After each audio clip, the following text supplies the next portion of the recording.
तो आज मैं आपको बताने वाली हूँ कि आपके ऐप में HLO ऐप में जो आपको फॉर्म दे रखा है उस फॉर्म में पूरे 34 जो क्वेश्चन है, तो आपको एक HLO की ये आपको एक बुकलेट भी मिलेगी जिसमें आपको पूरे 34 क्वेश्चन दे रखे हैं।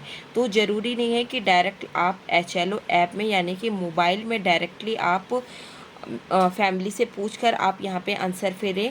सबसे पहले आप यहाँ पे बुकलेट में फिल कीजिए, उसके बाद में फिर आराम से घर पे बैठ के भी आप अपने मोबाइल से इस फॉर्म को फिल करके आप आगे सिंक कर सकते हैं। तो चलिए मैं आपको बताती हूँ, देखिए किस तरीके से आपको यहाँ पे फॉर्म को फिल करना है, बहुत ही ज़्यादा केयरफुली एंड यहाँ पे ट्रूली इन्फॉर्मेशन को आपको हमारी गवर्नमेंट को देनी है। तो सबसे पहले मैं यहाँ पर देखिए ये है हमारी जनगणना 2027 मकान सूचीकरण एवं मकानों की गणना, ये ऑफलाइन डाटा संग्रह है हमारा। तो सबसे पहले यहाँ पे वार्ड नंबर, आपका वार्ड नंबर दे रखा है आपके पास में जो भी HLO है ऐप उसमें आपको वार्ड नंबर दे रखा है। तो वार्ड नंबर मैंने यहाँ पे 29 फिल किया है एंड मैं यहाँ पर ग्राम कर रही हूँ खोड़ा मकनपुर से, तो मैंने यहाँ पर डाल दिया है खोड़ा मकनपुर। और यहाँ पे हमें ब्लॉक क्रमांक यानी कि ब्लॉक आपका HLB आपका क्या है, तो मेरा है 877, तो मैंने यहाँ पे 877 कर लिया है। आपको यहाँ पे अपना नाम डालना है और यहाँ पर आपको भवन क्रमांक यानी कि जब आप स्टार्टिंग कर रहे हैं 1 नंबर से, तो यहाँ पे आपकी भवन क्रमांक की क्या होगी, वो होगी 1। उसके बाद में कुल कितने आपके पूरे HLB में आप कितने मकानों की गणना कर रहे हैं, तो मेरे आ रहे हैं 52। तो आपके पूरे HLB में कितने आप मकानों की गणना कर रहे हैं, तो वो आपने कर ही लिया होगा क्योंकि वो काम आपको इस फॉर्म से फिल करने के पहले करना है कि टोटल कितने मकान आपके आ रहे हैं, जनगणना मकान, तो वो आपको यहाँ पे फिल करना है। उसके बाद में जब आप ये फॉर्म फिल कर रहे हैं उस दिन की डेट यहाँ पर आपको लिख देनी है 26/5। क्लियर हो गया यहाँ तक। उसके बाद में अब देखिए ये होता है, सबसे पहले 1 बाय 1 हम सारे क्वेश्चंस को पढ़ते हैं और यहाँ पर हम फिल करेंगे किस तरीके से। सबसे पहले था लाइन नंबर, तो ये आपके ऐप के द्वारा ही जनरेटेड किया जाएगा लाइन नंबर, उसको ही आपको यहाँ पर लिख देना है। लाइन नंबर कौन सी है वो ऐप के द्वारा ही जनरेटेड होगी। एग्जाम्पल के लिए मैं यहाँ पे लिख दे रही हूँ कि मेरी 1 है यहाँ पे लाइन नंबर 1। उसके बाद में भवन क्रमांक क्या है, स्थानीय निकाय या नगर पालिका, तो आप दोनों ऑप्शन में से क्या, देखिए हम स्थानीय निकाय को यहाँ पे चूज़ करते हैं, नगर पालिका के अकॉर्डिंग नहीं।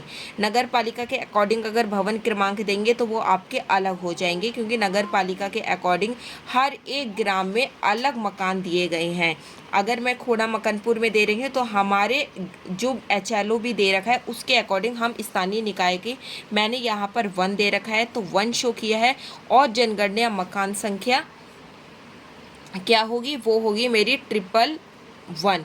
यहाँ पे मैंने 111 से ही स्टार्ट किया है। तो ये जनगणना मकान संख्या ऐप के द्वारा ही आप जब फॉर्म फिल करेंगे ना मोबाइल में तो ये खुद से ही जनरेटेड हो जाएगी 0001। बट हम यहाँ पे डाटा ऑफलाइन कर रहे हैं तो मुझे यहाँ पर शो करना है। उसके बाद में जो घर बना है उसमें सब फर्श की प्रमुख सामग्री क्या है, यानी कि सबसे ज़्यादा उस मकान को बनाने में किस चीज़ का यूज़ किया है उसी को हमें यहाँ पे लिखना है। तो यहाँ पे मिट्टी है, लकड़ी है, पक्की ईंट है, पत्थर है, सीमेंट है, जो भी है वो आपको यहाँ पे पत्थर है, सबसे ज़्यादा पत्थर लगा है तो आपको यहाँ पर उसको फिल कर देना है। उसके बाद में दीवार की प्रमुख सामग्री लिखना है। उसके बाद में छत की प्रमुख सामग्री को नंबर देना है। उसके बाद में देखिए सबसे ज़्यादा जो कन्फ्यूज़न होती है ना वो होती है मकान का उपयोग, यानी कि मकान का उपयोग। देखिए अगर उस मकान में केवल लोग रह रहे हैं तो आपको यहाँ पर 1 नंबर को चूज़ करना है। बट अगर उस मकान में लोग रह भी रहे हैं और नीचे की तरफ दुकान है या उन्होंने ऊपर की तरफ दुकान बना रखी है, यानी कि आवास के साथ में वो कुछ और भी उस बिल्डिंग में काम कर रहे हैं, कमर्शियली यूज़ कर रहे हैं या रेंट पे दे रखा है, तो वहाँ पर आपका आवास अन्य होगा। ठीक है, रेंट पे भी दे रखा है, उन्हें मान लीजिए फर्स्ट फ्लोर पे वो खुद रह रहे हैं, ऊपर के 4 फ्लोर उन्होंने रेंट पे दे रखा है, तो यहाँ पे आपका आवास अन्य पे होगा। सो सबसे ज़्यादा कंफ्यूज यहीं पर लोग होते हैं कि हम क्या फिल करें। अगर केवल दुकान है उस बिल्डिंग में तो केवल दुकान यानी कि आपको ऑप्शन 3 लिखना है। अगर केवल स्कूल है तो उसके अकॉर्डिंग आपको यहाँ पे नंबर फिल करना है। उसके मकान में मकान की स्थिति कैसी है, अच्छी है, रहने योग्य है या फिर जीर्ण शीर्ण है, उसके अकॉर्डिंग आपको यहाँ पे लिखना है। उसके बाद में परिवार संख्या ऑटो जनरेटेड हो जाएगी यहाँ पर, खुद से ही जब आप ये करेंगे तो ऑटो जनरेटेड यहाँ पर हो जाएगी। परिवार में कुल सदस्यों की संख्या कितनी है वो आपको वहाँ पर पूछ कर यहाँ पर फिल करना है कि कितने परिवार रहते हैं उस भवन में। परिवार के मुखिया का नाम यहाँ पे फिल करना है। उसके बाद में मुखिया कौन है, महिला है, पुरुष है या ट्रांसजेंडर है, तो वो यहाँ पे ट्रांसजेंडर है तो वो आपको यहाँ पे फिल कर देना है। मुखिया की श्रेणी किस में आती है, एससी में आती है, एसटी में आती है या फिर किसी और में, ओबीसी, जनरल, जो भी आती है वो आपको यहाँ पे फिल कर देना है।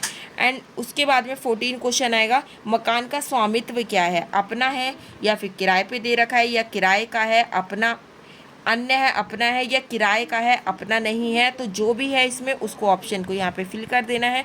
उपलब्ध कमरों की संख्या कितनी है, यानी कि उस भवन में उपलब्ध कमरों की संख्या कितनी है। अब यहाँ पर आपको यहाँ पे रसोई को काउंट नहीं करना है, शौचालय को काउंट नहीं करना है और बरामदे को भी काउंट नहीं करना है, ठीक है। इन सबको छोड़कर केवल कमरे कमरे को काउंट करके यहाँ पे लिख देना है। उसके बाद में वहाँ पे विवाहित जोड़े कितने रह रहे हैं, वहाँ पर जो पानी पिया जाता है वो उसका स्रोत क्या है, यानी कि उपचारित नल है वहाँ पे, अनुपचारित नल है, कुआं है, हैंडपम्प है, जो भी है वो उनसे पूछकर यहाँ पर फिल कर दीजिए। उसके बाद में स्रोतों की दूरी कितनी है, स्रोतों की दूरी यानी कि यहाँ पे परिसर में 1 है, निकट से 2 है या दूर पे है 3 है, जो भी है, तो यहाँ पे स्रोत की दूरी में आप ऑप्शन फिल कर देंगे यहाँ पर, जो भी आपका सही होगा।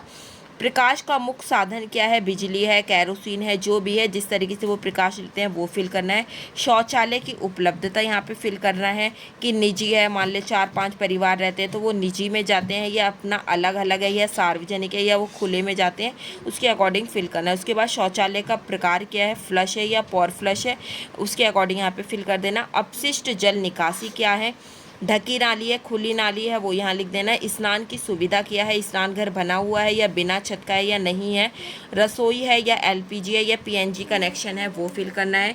खाना पकाने का मुख्य ईंधन क्या है, कैरोसिन से बनाते हैं या फिर उपले से बनाते हैं, कोयले से बनाते हैं या गैस है उनके पास में, लकड़ी है, बायोगैस है, उसको यहाँ पे फिल कर देना है। रेडियो है इनके यहाँ पे या ट्रांजिस्टर है, उसके अकॉर्डिंग यहाँ पे ऑप्शन फिल करना है। टेलीविज़न को फिल करना है, टेलीविज़न है, टेलीविज़न के भी अलग अलग हैं कि केबल लगी हुई है या फिर अन्य डिश लगी हुई है, फ्री डिश लगी हुई है, जो भी है वो यहाँ पे फिल कर देना है।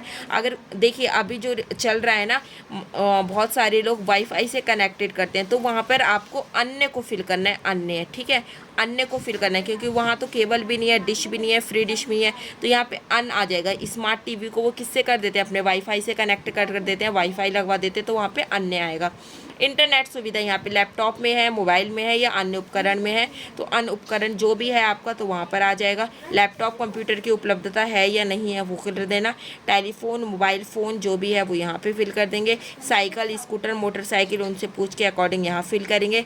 बाद में कार, जीप, वैन है या नहीं है वो यहाँ पे फिल करेंगे। उसके बाद अनाज का उपभोग क्या है, चावल है, गेहूं है, ज्वार है, बाजरा, मक्का, अन्य है, तो वो यहाँ पे फिल करेंगे। उसके बाद में लास्ट में हमें यहाँ पर क्या पूछना है, परिवार का मोबाइल नंबर फिल करना है।